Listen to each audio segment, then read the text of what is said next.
জয়গুরু বন্দে পুরুষোত্তমম। পরম প্রেমময় ভগবান শ্রী শ্রী ঠাকুর অনুকূলচন্দ্রের একটি ঘটনা পাঠ করছি। আজ থেকে শতবর্ষ আগের কথা। ঠাকুর একদিন রোগী দেখছিলেন। হঠাৎই উঠে পড়ে দিলেন দৌড়। দৌড়ে দৌড়ে এক বাড়িতে পৌঁছে দরজায় ধাক্কা দিতে লাগলেন ব্যাকুল হয়ে। বাড়ির ভিতর থেকে বেরিয়ে এলো উদ্ভ্রান্ত এক মানুষ। সেই ব্যক্তি তখন আত্মহত্যা করতে চলেছে। অল্প বয়সে পত্নী বিয়োগ হয় তার। ঈশ্বর সাধনায় মেলেনি তৃপ্তি। জীবনের সব গিয়েছে, বাঁচার ইচ্ছে আর নেই।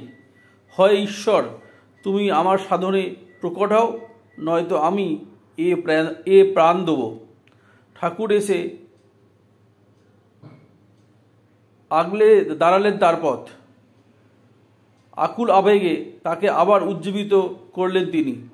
সেই ব্যক্তি তখন ভাবতে বসেছে যে এত সবার মধ্যে কেবল ঠাকুরই কেন ছুটে এলেন এখানে তাকে রক্ষা করতে। যে ঠাকুরকে এতদিন সে জানত নিজের বাল্যবন্ধু বলে, সেদিন বুঝি তার ঈশ্বর এভাবেই নিজেকে ধরা দিলেন ঠাকুরের এই মানব সত্তাকে। জয় গুরু।